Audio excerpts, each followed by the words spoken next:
Hello and welcome to the morning sports briefing here on Tuesday the 3rd of November, and it's Melbourne Cup Day today, so we'll bring you up to speed with that, and we'll also be talking about the cycling because yes, the Tour of Southland had its first proper stage yesterday, and we'll also bring you news from Spain and the Vuelta a España as well. We get speed with what's happening with the West Indies ahead of their tour to New Zealand for the T20s and Test matches. We will also be talking squash as well as motocross in the update this morning. So kicking off with, yes, it's Melbourne Cup Day today, which, the race that stops a nation. It starts at 5 p.m. New Zealand time, sometimes a couple of minutes late, but hey, and it'll take just under 3.5 minutes to race. So don't be late for it if you want to watch it. There is one New Zealand trained horse in the race, which is the Chosen One, and it is very much an outsider at 55 to 1 to win this year. We do have a number of jockeys in the race.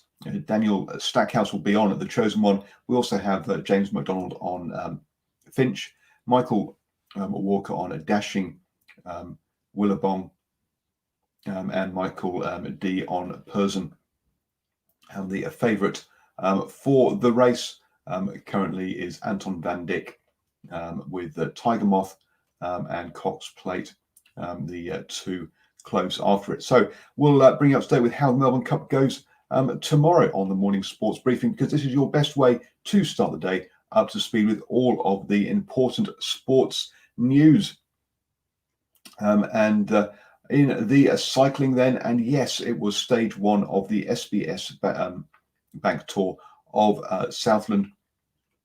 And we saw Black Spoke Pro Cycling Academy come to the fore. As mentioned yesterday, there are a couple of kicks in the run-up to the finish, and Aaron Gate, James Oram from Black Spoke Cycling Academy, along with Ben Oliver from Central Benchmakers Will Bike, the three riders broke away on one of those little kickers and stayed ahead of the overall peloton. That meant that Aaron Gate took the stage there in that one, and ahead of Ben Oliver and his teammate James Oram. He now leads the overall classification by 6 seconds ahead of James Oram, and Tom Sexton is in third place, 14 seconds behind Aaron. A couple of other classifications as well in the sprint classification. Matthew Zenovich from Vet4 Farm, who was in the break, is leading that one at the moment. And Paul Wright leads the King of the Mountains at the moment. Obviously, a long way to go in both of those competitions. In stage two today, pretty flat except for a climb about 2/3 of the way through the stage. So it's going to be, can the sprinters get over that one? Because it looks like a fairly flat run-in. They're going from Riverton to Tianu Lakefront today, with starting at 10 a.m. Finishing just before 2 o'clock is expected. In that one, moving on to Rugby League, and Simon Hughes in the live chats just let us know that the Toronto Wolfpack, their bid to rejoin Super League has unfortunately been rejected. That means what will Sonny Bill Williams be up to next year? And it also means a takeover of the Toronto Wolfpack. It will be off then, because he did say that taking over it, we would need to be in the Super League. Otherwise, what's the point in taking over a team with no league to play in? And you can understand where the potential new owner was coming from in that one. Don't forget to join us on Thursday for the standoff show, where Brad will take you through all of the league news. Obviously, with States of Origin happening on Wednesday evening, State of Origin 1 He'll obviously be talking through a lot of that and other exciting news around an interview coming up as well. So do join us on Thursday at 8 p.m. for the standoff show.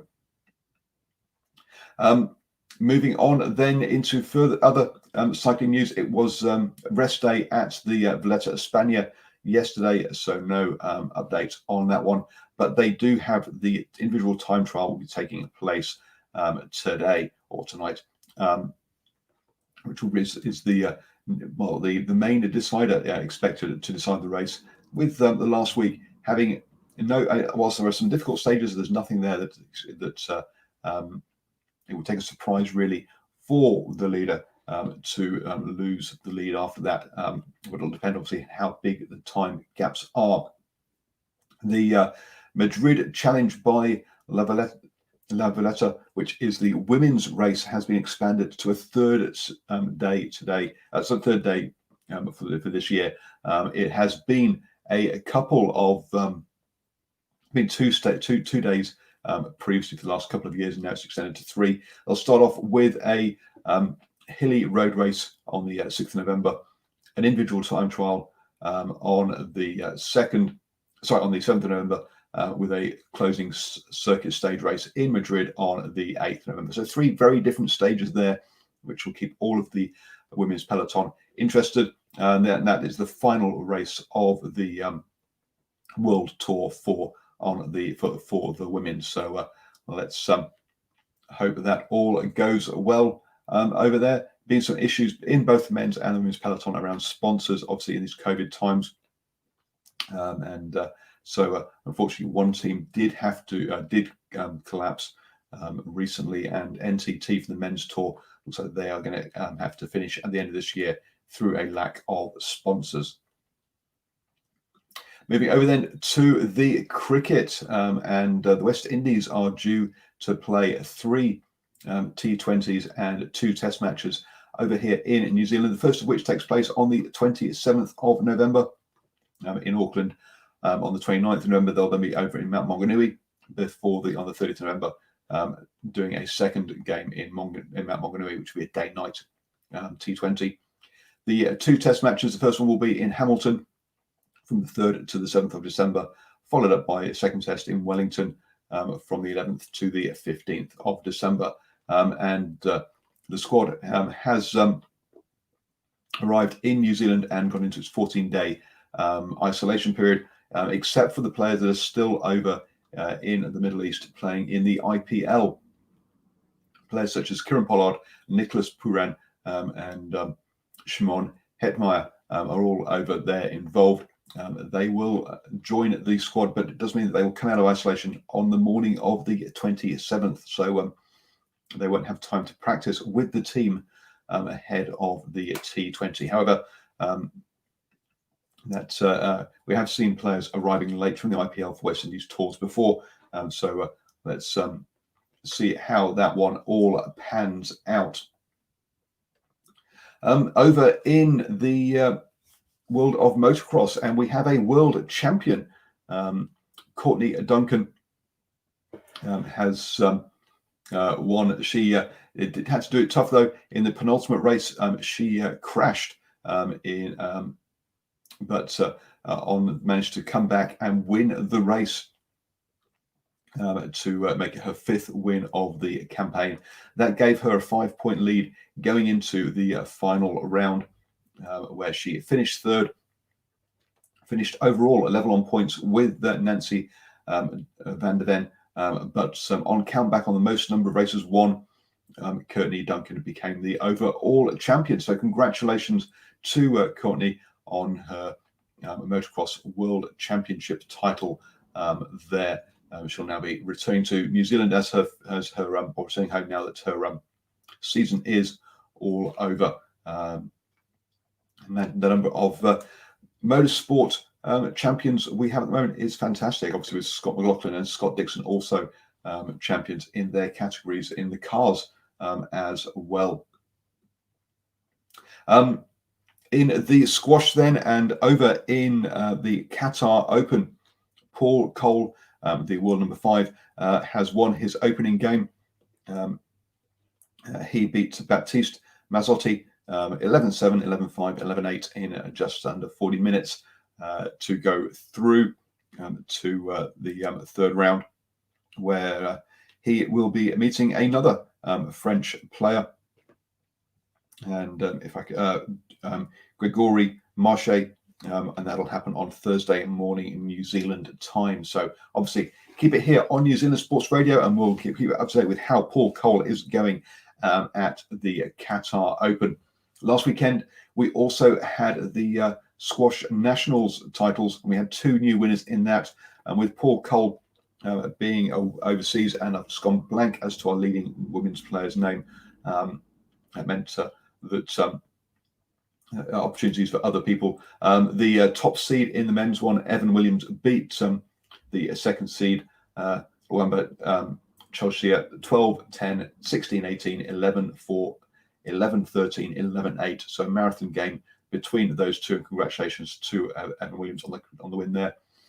Emma Miller, the top seed in the women's competition, made it shorter work against Abby Palmer, winning 11-8, 11-6, 11-6. So congratulations to Emma Miller there from Waikato, beating Abby from the North Shore Club there in the National Squash Championships at the weekend. You have now started the day the best way, up to speed with all of the important sports news. Don't forget to join us at 8 p.m. this evening for the Driving Mall Show, your weekly rugby fix. And I'll obviously be back at 7 a.m. tomorrow morning with the morning sports briefing, your best way to start the day up to speed with all the important sports news, and what we'll be bringing you up to speed with how the Tour of Southland is going. Also, the individual time trial at the Vuelta España, and also the Melbourne Cup, plus other important sports news that comes through over the sports wires and other places. Yes, NZ Sports Wire is one of the places that I go to pick up my news. Wonderful site there, which also it tells you all your TV listings as well. So head over there if you want to keep up with the news during the day. Otherwise, join us at 7 a.m. tomorrow morning for the New Zealand Sports, for the New Zealand Sports, anything, for the morning sports briefing.